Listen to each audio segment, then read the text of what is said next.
husgahan ang mga nahuhuli. My dear friends, we have to understand the late, those who are last.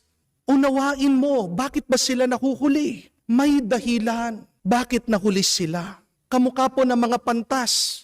Kasalanan ba nila? Bakit nahuhuli sa buhay? Late kang magbayad sa utang? Late ka sa pagbabago sa iyong buhay?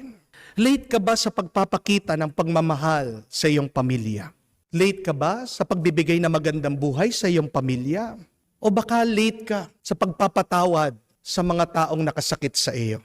Saan ka ba nahuhuli ngayon? At kung nahuhuli ka man, tandaan mo ito, hindi pa huli ang lahat. Pag huli ka, di ibig sabihin tapos ng laban. Amen? Dahil ang buhay, hindi naman karera. Huwag mong iisipin na ang buhay ay karera. Hindi nasusukat ang buhay sa mga nauuna. Pwede ka pang humabol. Basta't ang mahalaga ay matagpuan mo ang Diyos. Tandaan niyo po, ang mga nahuhuli, silang nakin at pasal ka ba nalilate, nahuhuli sa buhay.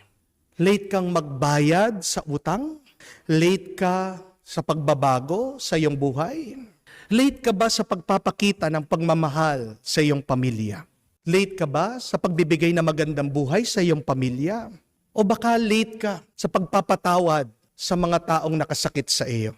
Saan ka ba nahuhuli ngayon? At kung nahuhuli ka man, tandaan mo ito, hindi pa huli ang lahat. Pag huli ka, di ibig sabihin tapos ng laban. Amen? Dahil ang buhay, hindi naman karera. Huwag mong iisipin na ang buhay ay karera. Hindi nasusukat ang buhay sa mga nauuna. Pwede ka pang humabol. Basta't ang mahalaga ay matagpuan mo ang Diyos. Tandaan niyo po, ang mga nahuhuli, silang nakin at pasal